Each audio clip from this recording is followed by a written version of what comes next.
Welcome to Red Eye. My name's Tom Shillue. Let's check in with TV's Andy Levy at the Red Eye Tease Deck. Andy?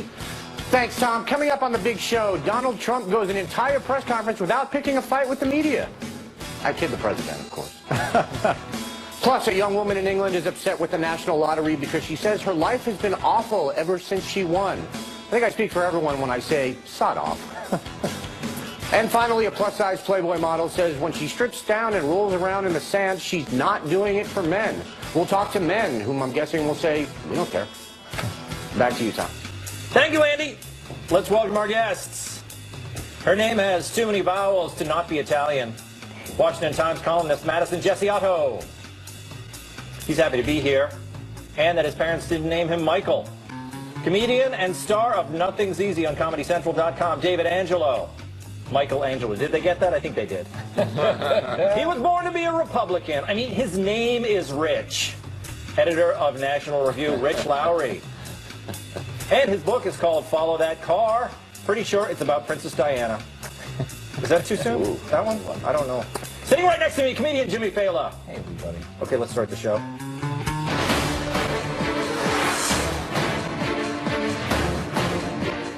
The leaks are real. The news is fake. I'm getting that tattooed on my thigh. On Thursday, in his first solo press conference, President Trump addressed the damaging leaked information about his administration. Is it fake news or are these real leaks? The leaks are absolutely real. The news is fake. Earlier in the day, the president had tweeted, the spotlight has finally been put on the low-life leakers. They will be caught.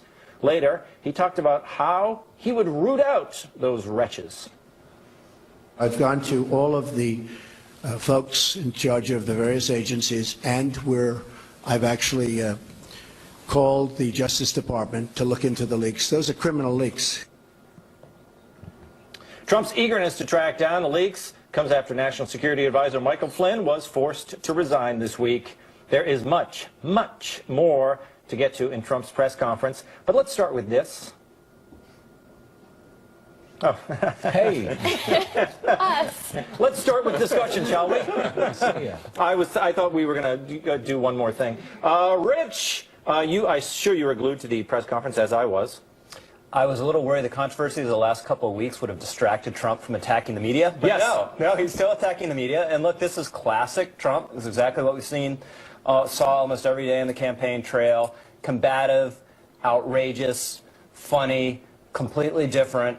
Not sure it's a great look for a president of the United States or whether it'll wear well, but he wants to have a fight with the media and fires up his supporters. Yeah, well, what do you think about this? Do you know anything more about these leakers than I do, than what's been in the news? I mean, who is it? Are they people from the former Obama administration? I imagine it's a combination of former Obama people and people who are still there, who are hostile to this administration or genuinely outraged by what they considered Mike Flynn's conduct or deception. And the leaks are a huge problem. He's right, they are illegal, but you almost never track these people down. Every single administration is annoyed by leaks and says they're going to find the leakers, and they never do. Yeah. Jimmy, what did we learn at today's press conference about the leakers? Did he give us anything else besides talking about the fake news? What do you think? No, I mean, I just think he gave us a great show, and yeah. I think we should all be enjoying the show. We're never going to see this again. This is amazing. Well, I mean, we're going to see it for the next 4 years. But it's like I say, presidential press conferences are normally, Harvard chess matches. This is bum fights. It's so amazing. It's just, he's just out there flailing away at them, and I do think he's right. He made good points in that he said, nobody believes you people. It's true. Well, there's an Emerson poll out there, an Emerson University poll that has him polling ahead of the media on trust, 49% to 41%. Awesome citation of an Emerson poll. How about that? You don't get that every day. But think about research in the green room. But think about that more people trust Trump than the media. Yes. And what that says about them. Because if we're being honest, more people trust the sushi at a gas station than they do Trump. You know what I mean? It's true. So for him to be on top is a bad look for the media. Okay, Trump's press conference was a freewheeling affair, unlike his usual tidy, scripted events.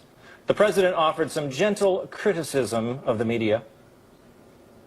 The press has become so dishonest that if we don't talk about it, we are doing a tremendous disservice to the American people. Trump at one point singled out CNN's coverage of his administration. It's story after story after story is bad. I won. I won. And the other thing, chaos. There's zero chaos. We are running, this is a fine-tuned machine. It's a fine-tuned machine. Later, a CNN reporter tried to ask a follow-up question. Tomorrow the headlines are going to be, Donald Trump rants and... I'm not ranting and raving. Go ahead. Just one more follow-up. Should I let him have a little bit more? What do you think, Peter? Peter, should I let him have a little bit more? Sit down. Sit down. Just because of the attack of fake news and attacking our network, I just want to ask you, sir. I'm changing it from fake news, though. Doesn't that undermine... Very fake news. I know, but aren't you... It's amazing. Killing. But the president doesn't just distrust the U.S. media. Can I just ask you, thank you very much, Mr. President. Where are you from? BBC. Okay.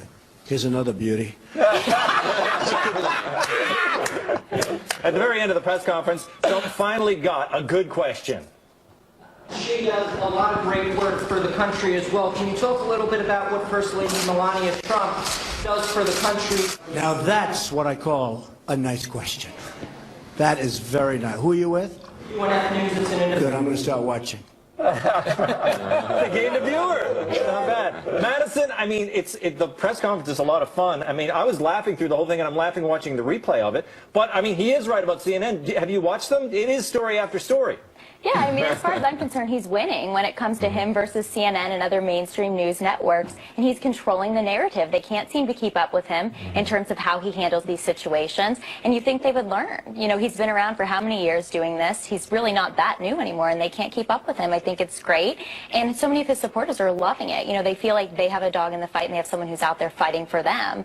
And I mean, I would, you know, dare to argue that many other presidents wish they would have handled the media a little differently looking back. Yeah, I mean, being a little Maybe more... not exactly like he's handling it, but I could see them looking back saying, I wish that I was a little more aggressive with Push back a little bit, right? Absolutely. David, I mean, he's so good out there. Do you think he's going to have to do everything? Now, how can you send your press representative out if you can do this stuff better?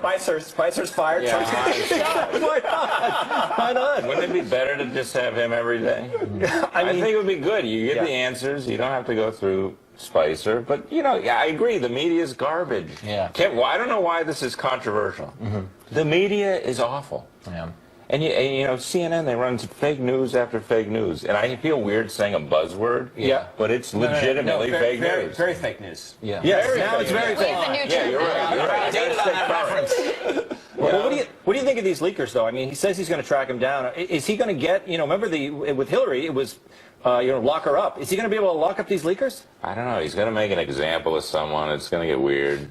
Something will happen. I don't know. Something's going to happen. Rich. That's great punditry right there. I'm going to steal that line. I think he's serious about Who it. knows? I don't know. What the hell? I got a crystal ball here. No one has any idea, right? Rich, no one has any idea. But you said, you know, at the beginning, you said you don't know if it's a good look for a president. But is it over? I mean, is that look for a president? Is that a thing of the past? What are we going to do after Trump? Mean, this is the big question. Has he changed the nature of the institution and the expectations about it? And that'll be one of the big questions we don't, I think, know the answer to yet. But this is a war to the death with the media. Yep. It's raw. It's tribal. Someone is going to die, and someone is going to prevail. Yeah. And this is, you know, the media has always been biased. But since about August of last year, they've gone into complete opposition mode. There's a brief period right after the election where there's a hint of modesty. We missed the whole thing. Yeah. We should re-examine it. Yeah. And then they snapped right back. And now they are the opposition party. Yeah, I hope it never ends. Can I just say that? This is it's amazing. Like these are like those. Remember those box sets of the Dean Martin roasts? You're going to be able to buy Trump press conferences. It's like the Time Life. Yeah. Time Life presents the first 100 days. And he's just telling your mama jokes to CNN reporters. It's going to be amazing. So true. When they're in their 40s and 50s, it's like, you remember when you were a kid and Donald Trump gave a press conference? God, how you're going to miss this. All right, Russia came up during the press conference. At one point, Trump repeated a claim that Hillary Clinton, as Secretary of State, gave Russia 20% of our uranium. You know what uranium is, right? It's a thing called nuclear weapons and other things. Like lots of things are done with uranium, including some bad things. Nobody talks about that. I didn't do anything for Russia. I've done nothing for Russia. Hillary Clinton gave him 20% of our uranium. Hillary Clinton did a reset. Remember, with the stupid plastic button that made us all look like a bunch of jerks? Trump was referring to the symbolic button she gave to Russia's foreign minister. Later, the president referenced the Russian spy ship off the East Coast. If we could get along with Russia, that's a positive thing. We have a very talented man, Rex Tillerson, who's going to be meeting with them shortly. And I told him, I said, I know politically it's probably not good for me. Hey, the greatest thing I could do is shoot that ship that's 30 miles offshore right out of the water. Everyone in this country is going to say, oh, it's so great. It's not great. It's not great. I would love to be able to get along with Russia. David, what's wrong with it? It's not great to shoot ships out of the water, right? That's not great. So he was... Yeah, but he's got a point, because people are like, all these liberals who for years it was like, we need to de-escalate during the Cold War, you know, like de-escalate. Now it's like, you got Rachel Maddow, she's like, is he going to take these troops out of Poland? Because we need to do something. You got to make a move. It's like, what's the connection with Putin? It's so thin, you know, that's like, oh, he's in the pocket, you know, and then you got Bernie Sanders, who probably back in the 70s was meeting Putin in a park, handed a microfiche. Yeah. Exactly. I mean, this thing, well, Rich, do you agree? Because I also think this thing with Russia is totally overblown, because they have you know, contact with Russia. You know, you had Paul Manafort, who had some business in that part of the world, etc. But there is zero proof, as far as I know, of any colluding with Russia over this, the emails or anything like that before the election. So you had this very splashy New York Times story the other day saying that there are extensive contacts during the campaign with Russian intelligence. Yes. And then you read down about 10 paragraphs in and say there's no evidence of collusion. Yeah. And the conversations might not have had anything to do with Donald Trump, which is a pretty big caveat. But look, there is a haze here. I think it's in everyone's interest to try to dispel it and get the facts out, because you have a lot of ambiguous stuff. You hate Donald Trump, you assume the worst. You love Donald Trump, you dismiss all of it. I think we need to know more. Yeah. Madison, do you think Trump has a real grudge against the media? He mentioned at one point during the press conference that he's been doing this for years. He has. Since the 70s, he's been playing with the press. Is it all a game? I don't think it's a game, and I don't think it's a grudge, but I think he's sick of being treated unfairly by them, and I understand why he would feel that way, because they haven't treated him fairly at all. Since the day he announced that he was running to become president of the United States, he was treated even more unfairly than conservatives before him or Republicans before him. And so I would be mad if I was being treated that way, and he's in a position that they've put him in. He didn't put himself in that position. They put him there. They put him there. All right. At one point, Trump got into a heated exchange with a Jewish reporter who asked about the rise of anti-Semitic incidents. Number one, I am the least anti-Semitic person that you've ever seen in your entire life. Number two, racism. The least racist person. In fact, we did very well relative to other people running as a Republican. Quiet, quiet, quiet. So he lied about he was going to get up and ask a very straight, simple question. So, you know, welcome to the world of the media. Jimmy, you're stomping your feet when you watch the replay of this. You love it. I love this so much. Like, you know what? He has turned the media into his personal Washington Generals. You know how the Harlem Globetrotters have that team they just beat the pants off of every game? Yeah, that's all he's doing. He should be playing Sweet Georgia Brown in the background and hitting Jorge Ramos with a bucket of confetti. And they always had the referee, and you know, with they'd have the ball on the... Yeah, they hand it off. Somebody gets drooped. I think it's amazing. Yeah, I just enjoy it. So. Okay, moving on. Her life was going great until she struck it rich. The youngest person to ever win a jackpot in Britain sued the lottery because she says her windfall has made her miserable. Jane Park, who won $1.25 million at age 17, believes she was too young to deal with that amount of money. She explained, "At times it feels like winning the lottery has ruined my life. I thought it would make it 10 times better, but it's made it 10 times worse." That's the opposite of better. Oh. Adding, "People don't realize the extent of my stress. I have material things, but apart from that, my life is empty." In fairness, what girl wouldn't freak out after gaining £1 million? Jane's winning numbers, by the way, were 4, 8, 15, 16, 23, and 42. Wow. Do you buy this, Madison? She's unhappy, or is this just something all young girls go through? No, I think we need to deal with her the way Trump deals with the media, first of all. But this is ridiculous. What do you mean she's unhappy she won $1 million? Well, from reading what I've read about her, I think she spent it all anyway, so she's probably unhappy that it's gone. But if she does have some left over and it's making her so unhappy, give it away. Well, there's people and organizations that would take it and would be able to do much better with it than she has. That is certainly true. But, Rich, we've heard this over and over. People who win the lottery, it's either gone in 5 years, or the problem is then people come at them and they ask them for things, and they don't realize who their real friends are. That's why I never buy a lottery ticket. It's too risky. Because if you win, but it is case after case. They get robbed. It turns out all their friends and family want to exploit them and take their money. And the social science is, you need to have enough money to be sort of materially comfortable. But after that, you add on more money, it doesn't make you any happier. And actually, you're happier if you are generous and give it away. And in this case, maybe she should be more generous. Jimmy, I have an idea. Okay.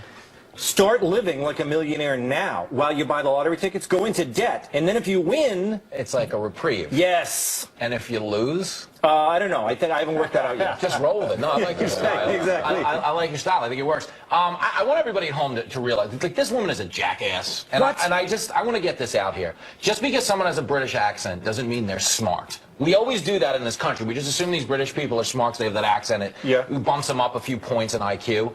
Did you hear the interview?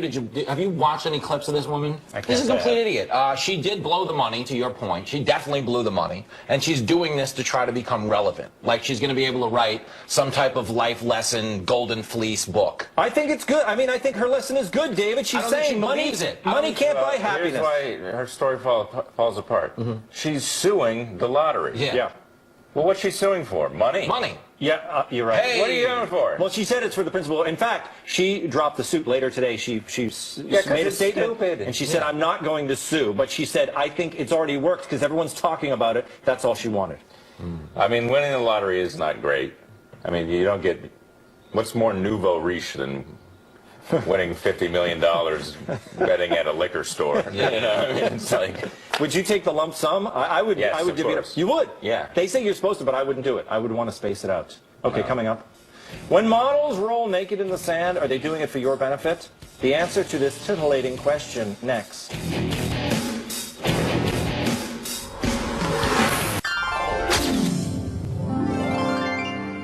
29-year-old model Mila Dalbizio is Sports Illustrated swimsuit issue Rookie of the Year. And as you can tell from these photos, she's also a feminist. In fact, for those of you who read the swimsuit issue for the articles, she penned an essay on feminism. She admits that identifying as a feminist while simultaneously desiring to be a near-naked model in Sports Illustrated must seem strange to some. The idea used to turn her off. But she says the magazine has now changed and now is a powerful social influence because it features plus-size models like Ashley Graham and athletes like Ronda Rousey. Mila explains how modeling empowers her. We're seeing more women of all different shapes and sizes, of ethnicities, but we're not, we haven't reached the peak of the mountain yet. There's still a long way to go. By continuing to use my body, I say, as a tool, we are furthering this kind of momentum. She says she wants to fight against the oppression of the male gaze. But can you do that while simultaneously volunteering yourself as a subject to it? She says she can. When I strip down and roll around in the sand, I'm not doing it for men. I'm doing it for me. That's right. So, to all the men watching, you could take your oppressive gaze and go make a sandwich. This video is not for you.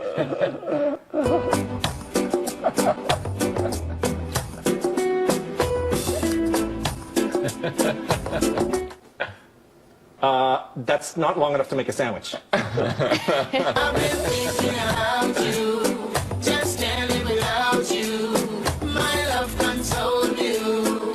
Love. Baby, you're driving me crazy because you're easy. I love the little pickles. It really makes the sandwich, doesn't it? Rich, do you think the male gaze is oppressive? or oppressing? Well, I'm a little skeptical of her account. It just seems every time a model talks about this, it's never, I'm doing it for the money, I'm doing it for the attention, I'm doing it for the guys. It's always some highfalutin reason. But if I could put my feminist hat on just for a minute, the idea that she or these other models are so-called plus size is completely absurd. That's another controversy, and she struggles with that as well because some people get mad at her. She actually, they call her plus size. She calls herself an in-betweener. She seems normal. In fact, extraordinary. Extraordinarily normal. Madison, look, I don't want to, poke fun of her because she's obviously smart and everything, and she's sincere in what she believes about this. But I feel that women now are being put under undue pressure by feminists to kind of wrap everything in this rhetoric. Do you agree with me? Yeah, and I think the point she's making, which wasn't really discussed earlier, is that no matter what size you are, whether you're her size or someone else's size, there's always going to be people out there saying you need to be skinnier, you need to be heavier, you need to be taller, you need to be curvier. Yeah. And I think what she's saying is that she is who she is, and she's proud of that, and she's trying to, empower other women and young girls to do the same. Now, for everybody, that's not going to be rolling around in the sand in your swimsuit. Yeah. But at the same time, I think she's sending a good message. But if she is rolling around in the sand, why can't she admit she is doing it for men? Isn't that what she's doing it for? Well, no, I mean, I don't know her. I don't know what she's doing it for. Who knows? It could be something we haven't even thought of. But the reality is, it's what she's doing. That's her choice, and more power to her. There you go. David, is that right? Am I being naive about this? I think so. I mean, she doesn't have to do it for men. Well, I mean, but she is. It's a men's magazine. Men love looking at women in bikinis. Too. Yes, but don't. I'm not a man. But the whole reason, I mean, do we have to deny that a woman in the sand isn't for men? I mean, look, I don't do this show for your viewers. I'm here for the picked over cracker tray in the green room from Brett Baird in He's here for the hair and makeup. Yeah. But I know, the thing is, but you're different. Women in bikinis are, I mean, the whole reason that they have that issue is because men want to look at women, am I right? This is one of these issues where I feel like you just can't weigh in. You can't. Is there any way to do this properly? No. You're not even going to weigh in on this. This is where free minds are welcome. Safe space. I don't know how to do it. I don't know what's right. What is it? What is right, Jimmy? In this instance? Yes. I'm to your point, the whole charade of plus-size models is infuriating to me. But bigger than that, I think we should stop training society to get their values from other people. Like we've done this with Barbie dolls. We're like, we've got to reshape Barbie because of the message it sends to young girls. If you're getting your self-worth from a Barbie doll, you are damaged beyond repair. You have bigger issues to deal with. And I think this is another case of that, where she's speaking out, but it's kind of a straw man argument. Because I don't think any of us are defining our values based on what goes on in the She's friends with the lottery winner. There are so many young girls and young women who maybe don't have the role models that so many have been lucky to have. Agree, and so that's where they're going to look, because they maybe don't have those in their lives, and they may be, a teenager or, a young adult, and they're listening to these people. So it's better to be sending a good message than to be sending a bad one. All right. We got to go. We can talk about this during the break. We're going to keep talking. Okay, coming up, a very special halftime with TV's Andy Levy. And my latest video at Prager University has been watched more than 1 million times. It's called Don't Compare Yourself to Others. Go watch it at PragerU.com. Welcome back. Time to find out what we got wrong and what we missed from TV's Andy Levy over in the Red Eye News Deck. Hey, Andy. Hey, Tom. You enjoying yourself a little sandwich? Yeah. All right. I made it while I was watching that video. Okay. Trump's press conference. Rich, you said you were worried the stuff from the last couple of weeks would distract Trump from fighting with the press. Yeah, by the end of that press conference, I think everyone forgot that the original purpose of it was for him to announce his new labor secretary. Right, exactly. I have not heard that guy's name mentioned once today. Who was he again? I have absolutely no idea. Acosta, right? Yeah. Acosta. Whoever he is, I'm sure he's literally Hitler. I'm sure. Yeah. So wasn't "the leaks are real, the news is fake"? That was the tagline for that Spielberg movie, AI, Artificial Intelligence, I think. Wasn't it? Something like that. I don't know. Crockett, you said the press conference was entertaining. That's Fela. Come on. I see you did. I like the Miami Vice reference. Come on, guys. I had the wrong color sport coat. That's why I got lost. I know. Andy, I look like Jacksonville Vice. Let's be Yeah, honest. exactly. You said the press conference was entertaining. And yeah, it's definitely funny. There's no doubt about it. In the same way, Dr. Strangelove was a really funny movie. It is. It's its own strand of gallows humor, man. Like, I think we should be enjoying it. We're never going to see this again because if we do, the world would be over. Yeah. So we might as well enjoy it. Yeah. Rich, you said every administration says they're going to crack down on leakers, but, you know, they're not really ever able to. Even the ones that tap reporters' phones. It's true. Which I feel like wasn't that long ago. It's true. Yeah, Obama was completely obsessed with leaks, and it had, at least to this point, been the toughest administration on leakers ever. Yeah. Madison, you said Trump is winning the battle against CNN, that his supporters are loving it, all of which I completely agree with. And yet his approval ratings are not great. Surprise. Yeah. What do you make of that, though? I think he's still winning, and I don't think that that has anything to do with his battle against CNN. Okay. You know what else, Andy? I mean, his approval rating's at 48%. That's exactly who voted for him, 48% of the country. So he hasn't really lost any ground. Yeah. You know, I guess. I don't know. Yeah. I don't know. It's a little higher than that, isn't it? Is it a little higher? It can't be much. I think it might be a little lower than that, actually. I went to community college. I'm going to recuse myself from the math portion of the SAT. David, you said the media is garbage. You don't know why that's controversial. It's not. It's not controversial? No. Is it? Is anyone arguing it's not? I don't know. Or get shot with a poison dart before I leave the studio. No. Rich, you said one of the big questions is whether Trump has changed the institution of the presidency. I believe he has, but I believe that in 2024, President Dwayne "The Rock" Johnson will restore it. Restore the honor and the integrity of the office. Yes, yes. I love that you think there's going to be a year 2024, by the way. I actually wrote 2020, and then I was like, who am I kidding? Tom, you played that clip of Trump talking about Hillary's reset with Russia, where he said they had that stupid button that made us look like jerks. Mm-hmm. Don't you think he runs the risk of alienating game show fans? That was the worst button ever, Andy. It was a really bad button. It was misspelled. It did look ridiculous. Yeah. That was a bad button. Yeah, no, it was really bad. David, I just want to make sure of this. Did you accuse Bernie Sanders of being a Soviet agent? Yes. Because I think that I did, on television. That might be actionable. I'm not sure. All right, whatever. I have to check on that. I'll come after him. Get one of those 3 houses. Yeah. Bernie. British woman complains her life sucks after winning the lottery. Madison, yeah, you nailed it. If the money was making her unhappy, give it away. Exactly. I mean, there was no grounds for a lawsuit, even in Great Britain. Yeah. Yeah.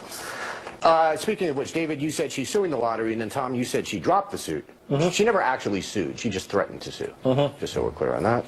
Trying to get a settlement. Yep. Mm-hmm. Tom, just so I'm clear on this, your big idea is you should start living like you're a millionaire before you win the lottery and go into debt. Mm-hmm. And then if you win, use that money to pay off the debts. Yeah. This is how we ended up with Trump as president. I don't know. There it is. No wonder. Yeah. Everything's great. Yeah.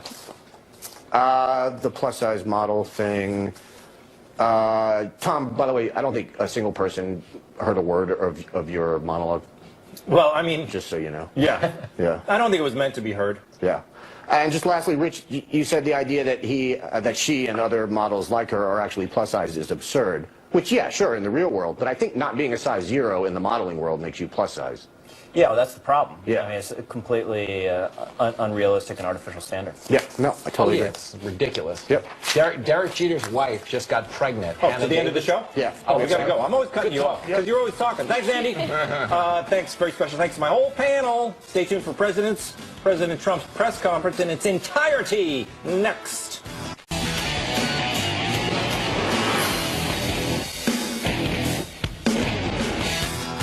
Welcome to Red Eye. My name's Tom Shillue. Let's check in with TV's Andy Levy at the Red Eye Tease Deck. Andy? Thanks, Tom. Coming up on the big show, Donald Trump goes an entire press conference without picking a fight with the media. I kid the president, of course. Plus, a young woman in England is upset with the national lottery because she says her life has been awful ever since she won. I think I speak for everyone when I say, sod off. And finally, a plus-size Playboy model says when she strips down and rolls around in the sand, she's not doing it for men. We'll talk to men, whom I'm guessing will say, we don't care. Back to you, Tom. Thank you, Andy. Let's welcome our guests. Her name has too many vowels to not be Italian.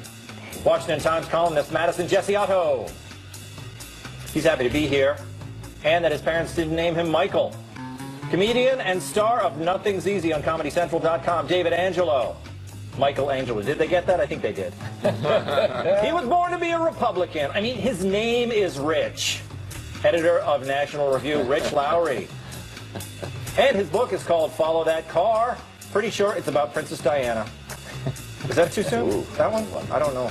Sitting right next to me, comedian Jimmy Fallon. Hey, everybody. Okay, let's start the show.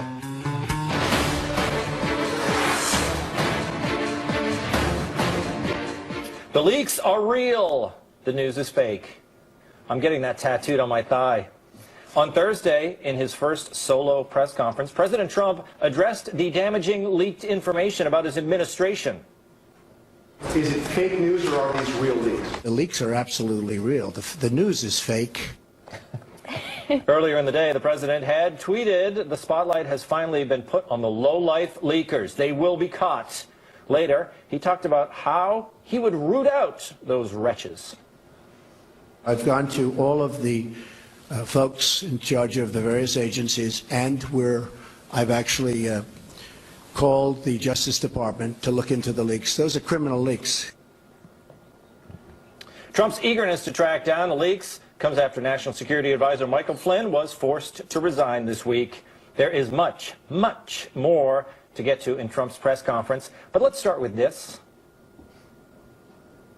Oh. Hey. Let's start with discussion, shall we? I thought we were going to do one more thing. Rich, I'm sure you were glued to the press conference, as I was. I was a little worried the controversy of the last couple of weeks would have distracted Trump from attacking the media. But yes. No, he's still attacking the media. And look, this is classic Trump. This is exactly what we've saw almost every day in the campaign trail. Combative, outrageous, funny, completely different.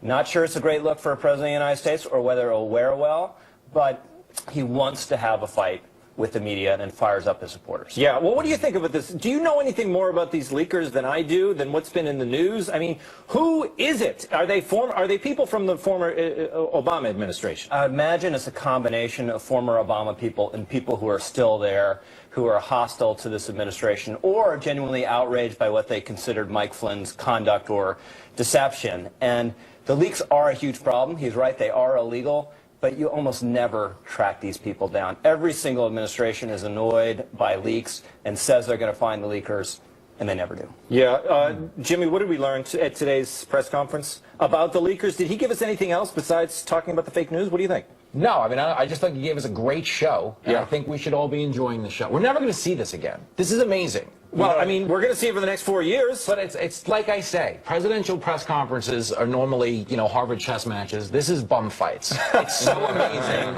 It's just, he's just out there flailing away at them. And I do think he's right. He made good points in that he said, nobody believes you people. It's true. Well, there's an Emerson poll out there, an Emerson University poll that has him polling ahead of the media on trust, 49% to 41%. Awesome citation of an Emerson poll. How about that? You don't get that every day. But think about research in the green room. But think about that more people trust Trump than the media. Yes. And what that says about them. Because if we're being honest, more people trust the sushi at a gas station than they do Trump. You know what I mean? It's true. So for him to be on top is a bad look for the media. Okay, Trump's press conference was a freewheeling affair, unlike his usual tidy, scripted events. The president offered some gentle criticism of the media. The press has become so dishonest that if we don't talk about it, we are doing a tremendous disservice to the American people. Trump at one point singled out CNN's coverage of his administration. It's story after story after story is bad. I won. And the other thing, chaos. There's zero chaos. We are running, this is a fine-tuned machine. It's a fine-tuned machine. Later, a CNN reporter tried to ask a follow-up question. Tomorrow the headlines are going to be Donald Trump rants and... I'm not ranting. Go ahead. Just one more follow-up. Should I let him have a little bit more? What do you think, Peter? Peter, should I let him have a little bit more? Sit down. Sit down. Just because of the attack of fake news